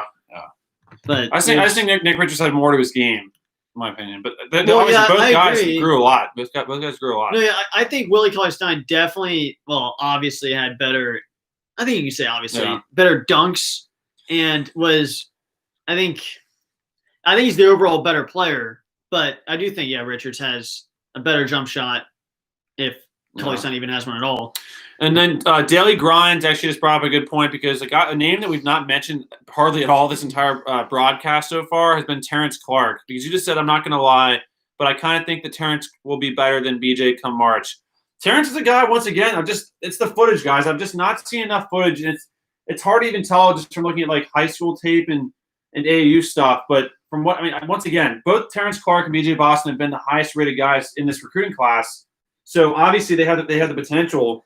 But I would just have to say, as of right now, when I'm saying guys, BJ Boston or Terrence Clark, I'm not saying that with much validity behind what I'm saying because we've just seen nothing so far of them on the floor, and that's how I feel about a lot of players. I think you're right. Terrence Clark, he looks like an absolute athletic freak of nature, and BJ Boston looks like he's also got that persona about him. I think Terrence Clark looks bigger and stronger, so he probably has more of an inside type game or at least driving game than more of a BJ Boston Jr. But again, guys, when I'm talking about these two guys, honestly, any of these guys, I'm just talking purely upon footage I've seen, what they look like right now, and my expectations for them. But once again, we'll be able to solidify our thoughts a little more on them, barely at all, but a little bit more after watching this scrimmage, which I think we're about to start the scrimmage, guys, finally. I think definitely watching the warm-ups. I haven't been able to watch all of the warm-ups, but I definitely see a lot of length between all the players I've seen. I mean, I don't see – maybe, what was it, Askew is one of the shorter guys, but basically everyone else has length and speed and height. And I see that from basically every player. That's all the heights next to the players. 6'3", 6'9", 7 foot. The really small ones are like the walk-ons. So. Yeah, that makes sense. So the smallest scholarship guys are 6'3". So both our point guards are 6'3", and everyone else is above that. I think we had that last year. Basically, we didn't have many. I guess we had a few. Okay, guys, I think we're scrimmaging now. Finally, wait, what did you say before that? Well, it's still small. Height isn't everything, But it's not even the height. It's the height mixed with the length. Well, yeah. Look at their arms. Well, I know. I'm just looking at it now. No, I'm serious. Their hands are. I look at it. Even the walk-on. Oh no! You thought the walk-on was a player. Yeah, because his length. I mean, I'm really the length on our team is unbelievable, and I think on defense that'll be agreed. Yeah, that'll be such a threatening force. But I still can't tell if we're scrimmaging or not. But it looks like we are. We're actually making calls. Yeah, we're making calls. It looks like we have some of this. Here, I'll tell you guys. So if you're not watching, if you're watching live, then just keep watching along with us. But if you're not watching, it looks like the blue team is right now. We're showing Cal with his mask on. Can I see who's on the screen? Okay, so it's blue versus white, obviously. Yeah. If I can figure out who's on blue here, I can tell you guys. I have to keep this on for a minute. I still don't think we're scrimmaging. The ref made a call, though. We're doing like a simulated half-court drill. Look at this. We're starting with the ball going transition. I mean, it's already 8-10, so I guess we'll probably scrimmage. Because it looks like, as of right now, guys, the blue team is Terrence Clark, Davion Mintz, Cameron Fletcher, Lance Ware, and it's 4-4. Okay, we're not doing scrimmage. Holy. So we got to lay it out for a ball. Yeah, we're still not scrimmaging. My bad. I'll take it back. Gosh darn it. Well, it basically right now scrimmage. We're doing 4-4 right now. We have to start scrimmaging guys 5-on-5 soon. Going GBN. Why not? We're doing 4-on-4. Then why don't we just move it to broadcast on GBN? Yeah, right now, guys, we're doing 4-on-4 drills. We have Davion Mintz, Terrence Clark, Cameron Fletcher, and Lance Ware going against Olivier Sarr, Devin Askew, BJ Boston Jr., and Isaiah Jackson. Right now, Terrence Clark has the ball. Throws it to Mintz. Mintz fakes it. Throws it out to Cameron Fletcher for a shot. Oh, Cameron Fletcher just drilled a 3. Right now, guys, it's still a 4-on-4 drill, but I'll let you know once we start doing. Yeah, right now we're doing 4-on-4. Thank you for showing that SEC network for the first time. I can show it for a little bit, and you want to announce. Then once at 8 time, you can announce. I guess how you show. Yeah, we're still doing a 4-on-4 drill. It's their ball right now, blue ball. I'm gonna show this drive. Yeah, this is what just happened. It's gonna show Cameron Fletcher getting a nice little shot here for 3. Devin Askew, I think, fed him. Or no, it was Terrence Clark fed him. No, it was David fed him. Oh my gosh. Yeah, Cameron Fletcher with a nice little shot. Nice shot. Good 3. Blue's dominating right now, unless White's just not playing offense because White's not had the ball yet. Once again, guys, Lance Ware is just he's just really okay. Now. All right, we threw it out of bounds. Jay, you made a comment. Lance Ware has been really impressing me, and that pass is a little ridiculous. But his size made a pass. Yeah, his size. If you watch this, it's like my scouting report on Lance Ware. Wait, watch this. I was just saying on Lance Ware. Beautiful pass. Lance Ware is really impressing me. This play is a little ridiculous, but hey, you can show the play. It's. But I was like, Lance Ware was really impressing me here, and then yeah. I was miscommunication. The second you say that, it was miscommunication. They're not showing the game right now at all. Hey, look at these numbers though. John Calipari's had 38 draft picks, and then I think it was 29 in the first round. I'll show this graphic you can see this in like 10 seconds. Let's get the scrimmage going, boys. All right, hang on. I'm about to show this. Read some comments. Oh, Lance Ware with an awesome rebound. Throws it over to Cameron Fletcher. Ooh! Sarr just drew a charge. Sarr just took a charge. Here's this number. Okay, there you go, Sarr. Good boy, Olivier. I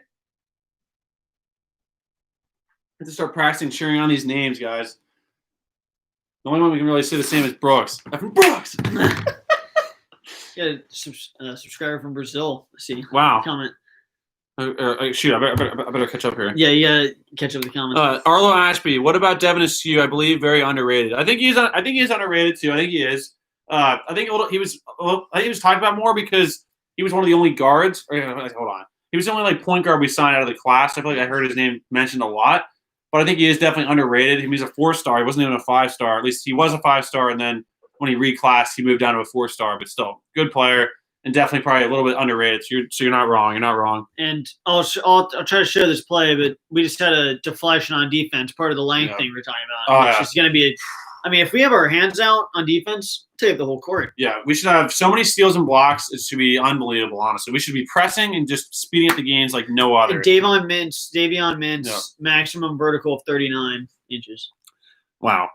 Emmanuel says, "Go Phillies! Greetings from Brazil." Wow, that's pretty cool. What's the weather like there in Brazil, Emmanuel?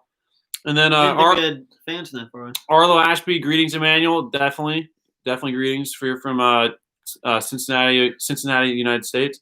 Drake Berry says, "How's the team looking so far from what you've seen?" I mean, obviously we're probably a little bit biased as UK fans, but a little bit biased. Shoot. Drake, I'm liking him a lot. I'm loving the length, the size, the shooting. I think it's not been like unbelievable. Wow, oh my guys, the length from this team is unbelievable. Like this play that we'll show the replay of here in a second. Well, this is another BJ play. Boston Jr. just dunked on someone like no other. This is another player. Woo! Wait, hang on. The play is coming up here. Hang on. It's when we drive. Wow. I'm going to show it. I mean, wow. That was make sure we don't miss this. Is this? It's gonna happen once they come back. It's a different one.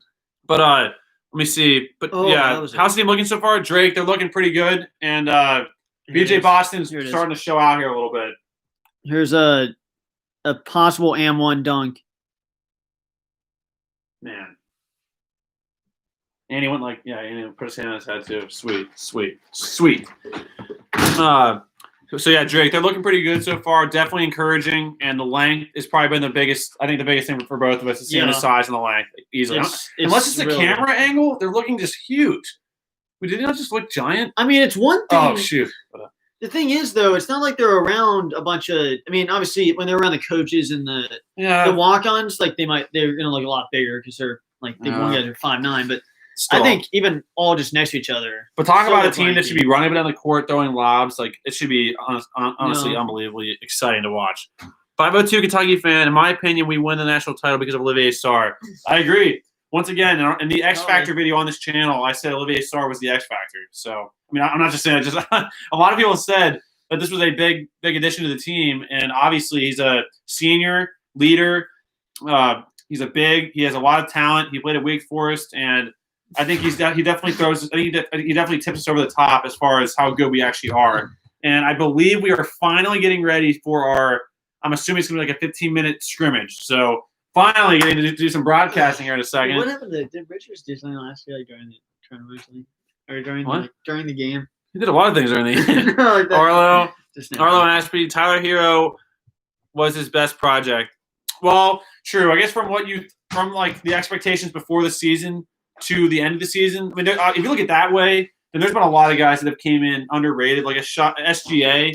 He came in not expected to play that well, and he came in and was our best player from that 2017-18 team. And then Herro, he had a lot of hype coming out of high school, but he wasn't a 5-star. But I agree. He turned a 4-star into a lottery pick, and not only a lottery pick, but he was unbelievable in the playoffs this year in the NBA. I agree. I saw a lot out of him though. I just remember seeing that really popular video where this one guy is talking trash to him and he scores like 50 points or something. Yeah. I expected a lot out of him now. Yeah, what Arlo just said is exactly right. He was a 4-star to a lottery pick, so I agree. That was definitely impressive.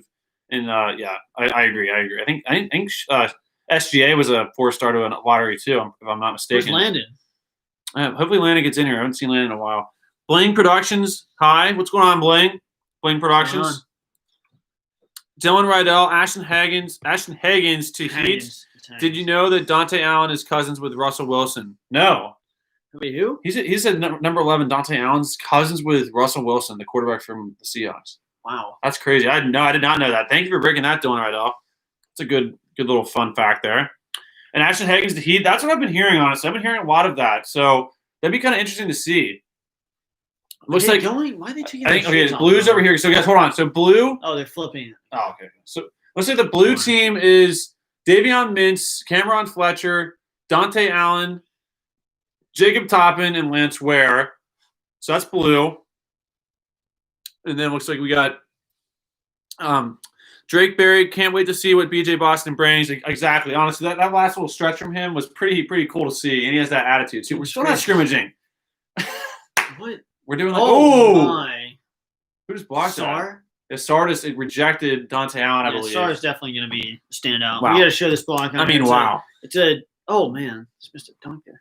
Is this We're doing like a weird drill right here. Wait, hang on. I'm watching the wrong screen. Oh, that's like 2 blocks in a row. Well, here's a good block from Sarr. Hang on, soon. Yeah, we just show this whole stretch, honestly, once you get it on there. Oh, well, And then hang on. So it's delayed. So they're about to run a 1v or a 2v1 down the court, and there's a good block by Sarr here. Here we go.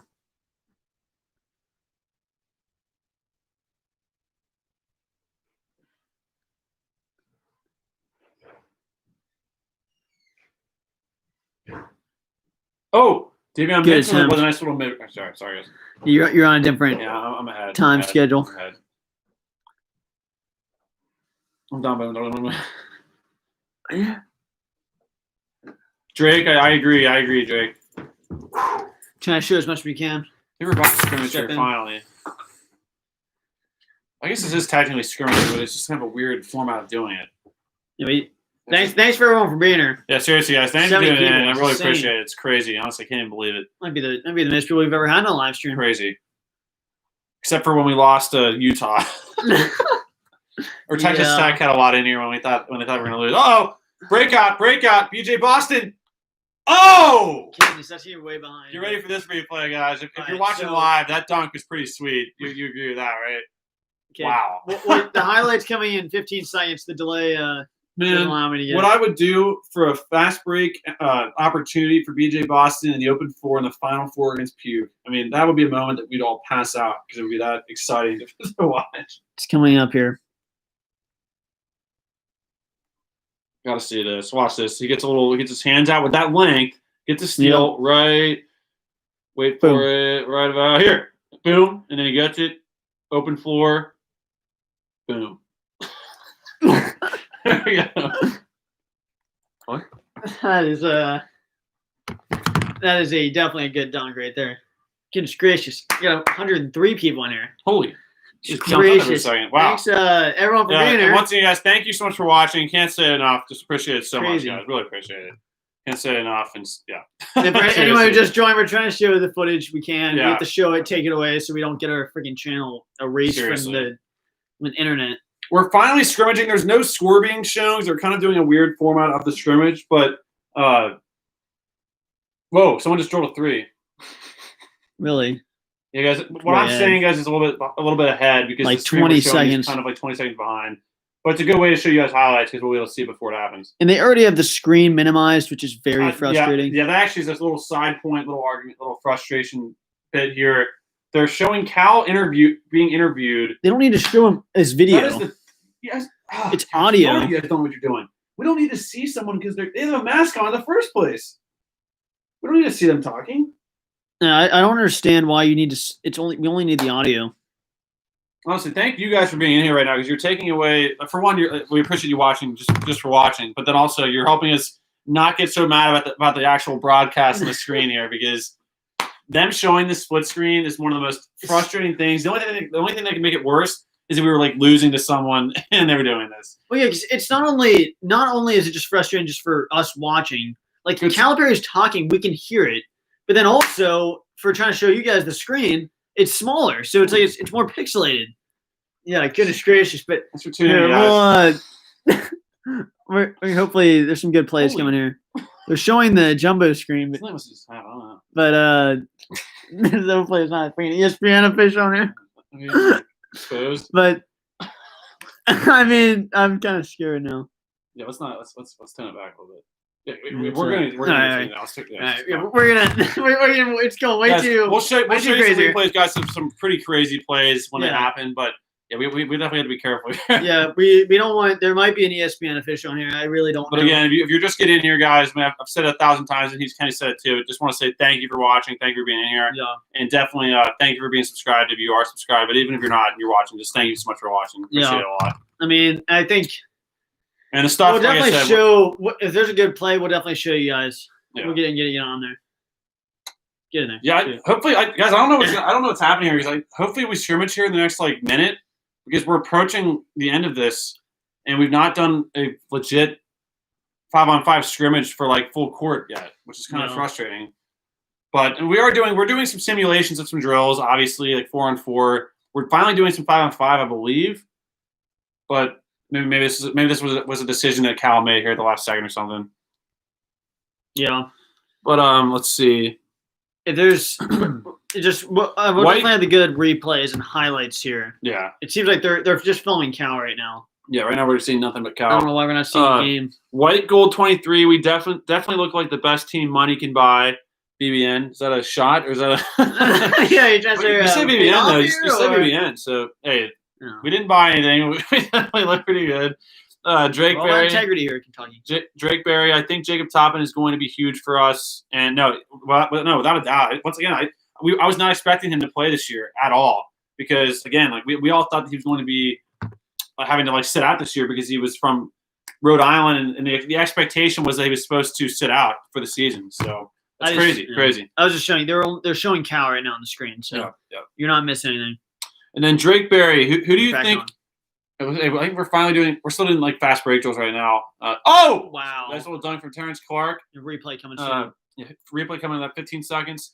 Drake Berry asked, who do you guys think is going to be the starting five? I'll say my starting five again. I'm going to say Davion Mintz, point guard, Terrence Clark, BJ Boston Jr., Keon Brooks Jr., and Olivier Sarr. That's my starting five because again, I go with experience for the point guard position to start the year. And BJ Boston is throw a three, man. We are looking legit. Yeah, there's a good dunk here, and then there's two good threes. Arlo Ashby, thanks guys. No, Arlo, thanks for being here, man.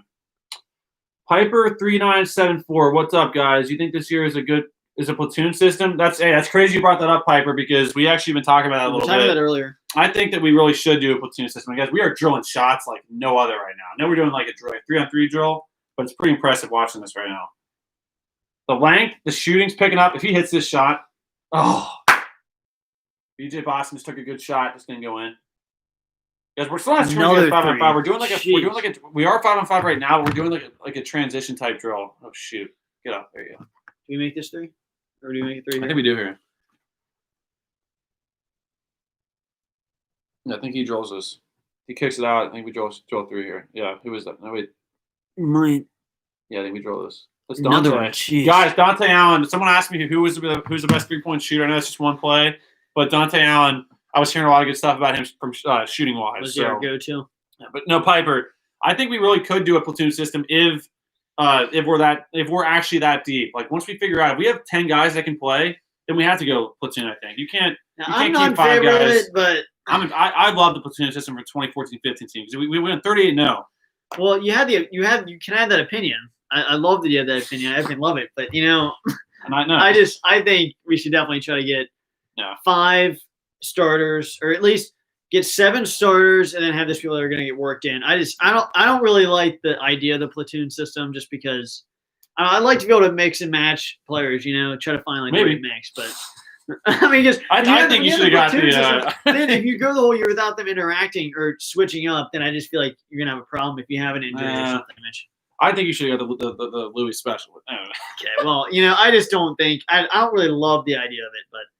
Well, guys, hopefully we do a little scrimmage here. Oh, BJ Boston just made a cool little trick shot in between drills here. Looks like. Yeah. Let me turn up just a little bit to see what's going on here because I'm kind of confused what's happening here. It's basketball. What he means.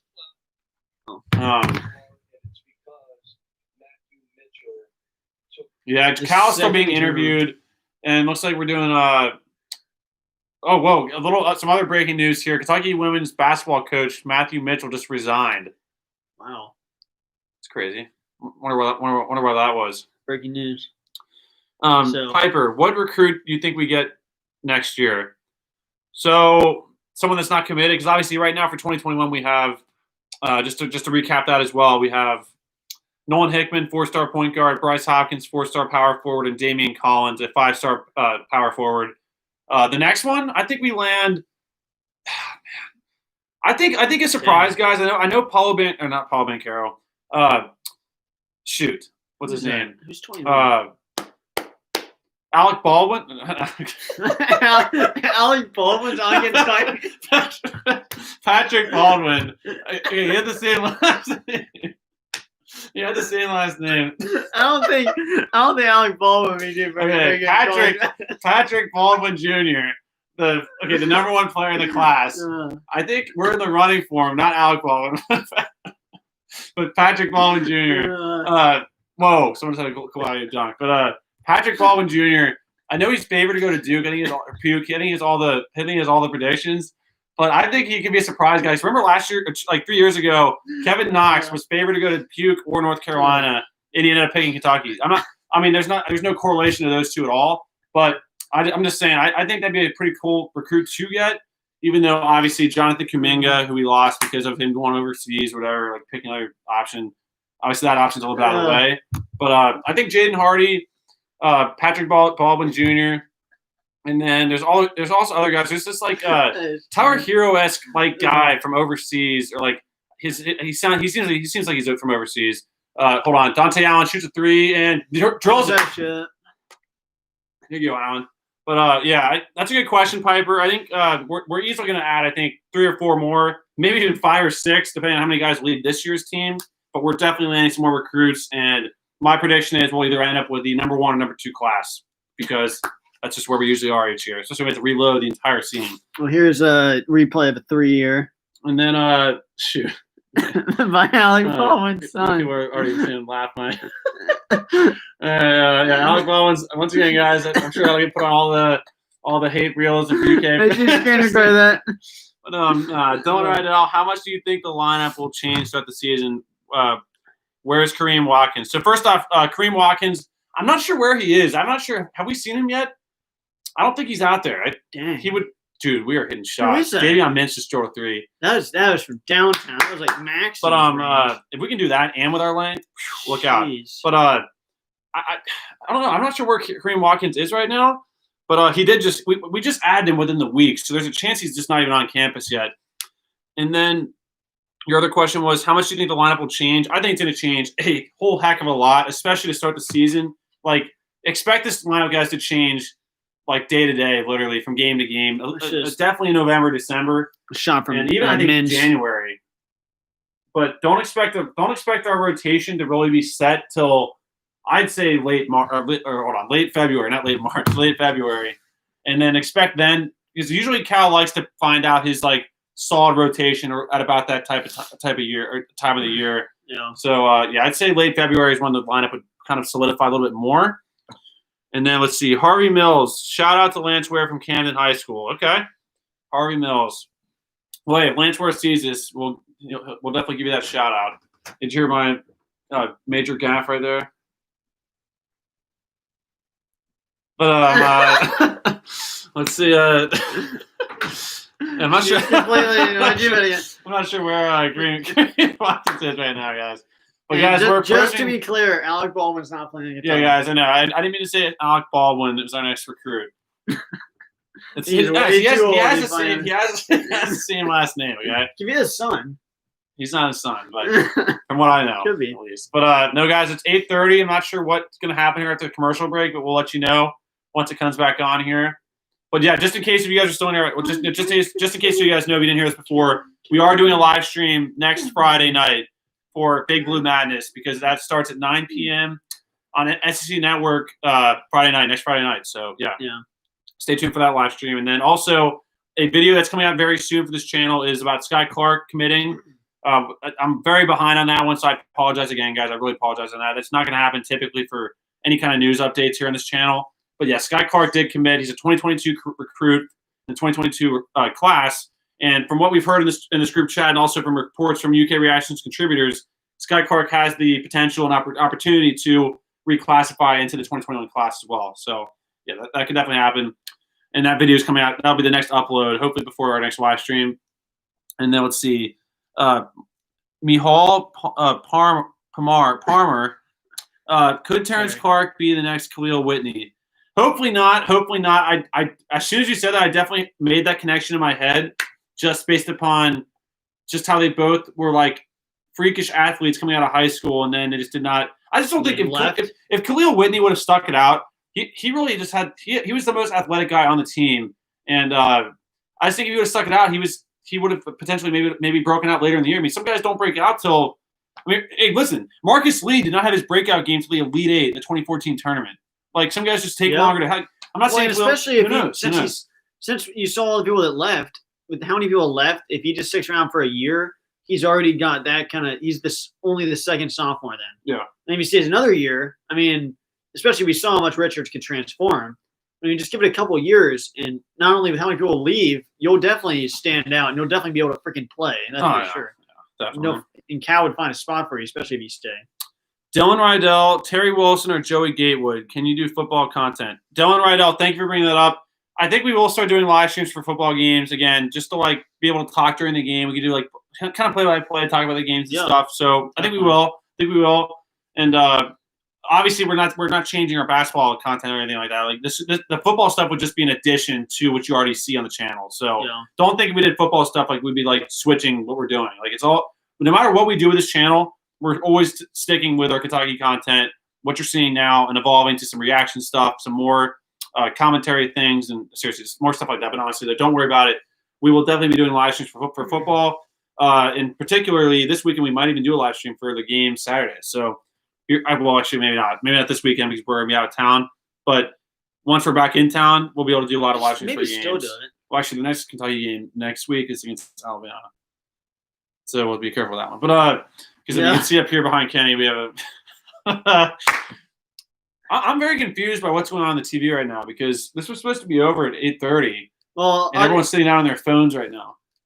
I think you probably you gonna wrap it up? I can give my final thoughts, and then if you wanted to wrap. Well, it up, I was gonna wrap it up whenever this thing ended, but we're still on. That's fine, but I can give my final thoughts. I mean, I was able to watch most of this today, but I definitely think there's a lot of people that I'm gonna need a long time to remember their names because a lot of these guys are brand new. I've seen a little bit on them. Obviously, I know Brooks is gonna be really good, but I think the standout from today was definitely Sarr. Olivier Sarr was definitely because, I mean, all the stuff he was able to do today, the blocking, the shooting, and his dunking. I mean, I already know he has the experience from Wake Forest. I think Wake Forest, right? Yeah. I think he's definitely the standout. So I think he's going to be one of our best players, if not our best player, or leader this year. So you think Olivier Sarr was a standout? I have a couple standouts, honestly, in my opinion. I think B.J. Boston really did show his true potential and a lot of cool things he could do. Dunking the ball, athletically, attitude-wise.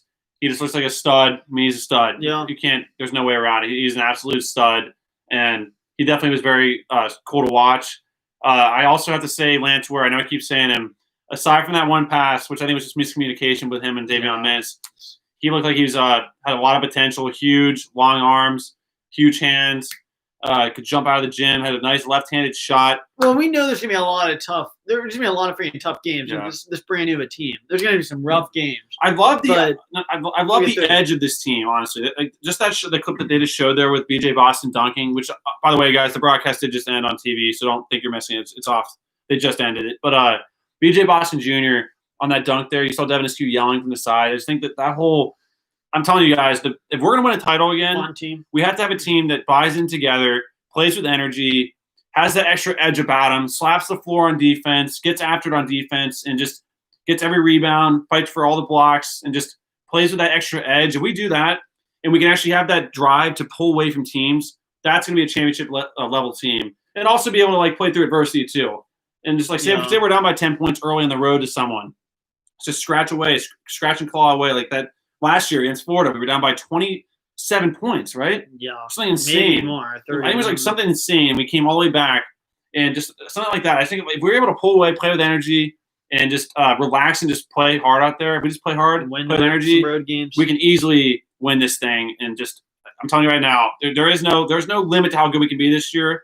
And I'm saying right now, we have the potential to win number 9 without a doubt. So seriously, definitely excited for this team. Definitely excited for this season. Some very intriguing stuff to see on this broadcast here. If you guys didn't watch, I definitely recommend you guys check it out maybe on YouTube. I guarantee there'll be some highlights on there. Or if you guys can find like the Watch ESPN app, I'm sure you can watch the replay of it on there. Lots of cool stuff to watch. And definitely stay tuned. We're going to be doing a live stream for Big Blue Madness next Friday at 9 p.m. We'll probably start at about 8:50 range. Usually I like to do like 10 minutes before it starts. So we can do a little more footage there for the Big Blue Madness. And then our first game is, I believe, Thanksgiving week on the 30th, if I'm not mistaken. I'm pretty sure our first exhibition game is – I'll double-check that really quickly, guys, before I end this off here. Kentucky basketball schedule 2020-21.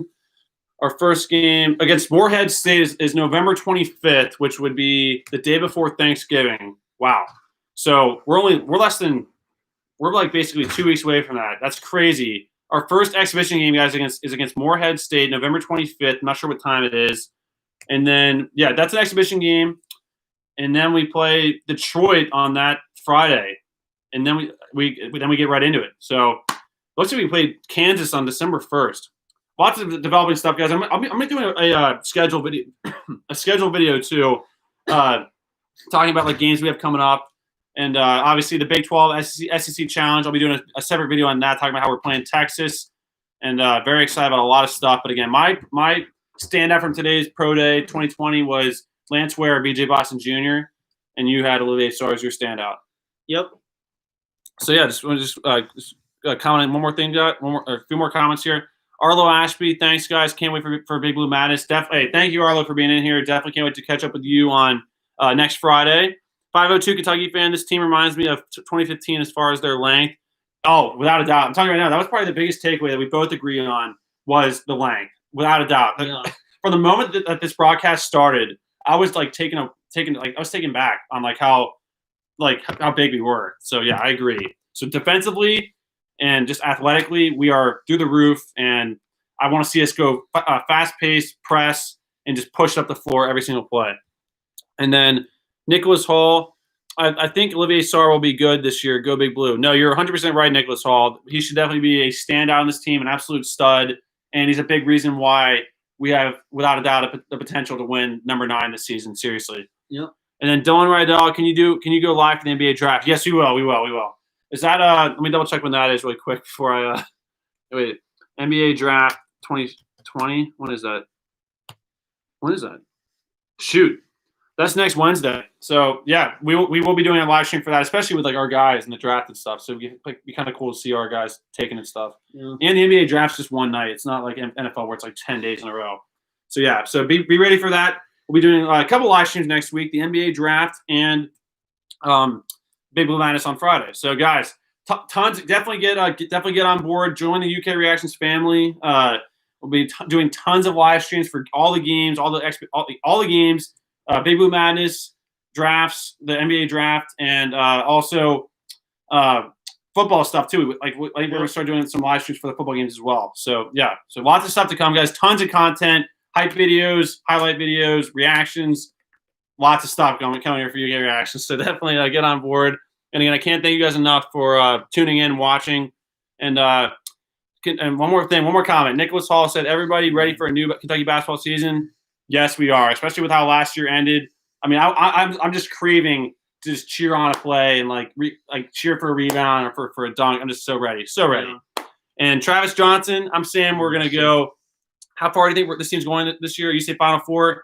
I don't want to say like I'm never going to guarantee anything, but I think we have the potential to win the title without a doubt. And I'm definitely calling a final. Well, I'm definitely saying that we can have a Final Four run if we come together as a team, play hard, play that energy, and just play it to our potential. So tons of talent, and yeah, seriously, guys, thanks for watching. Can't say it enough, and we will see you guys next Friday for the live stream for Big Blue Madness. And yeah, stay tuned, guys. And again, have a great weekend. Be safe. And get ready for Thanksgiving next week. So thanks for watching, guys. And we will see you guys later. See you guys. Go Big Blue.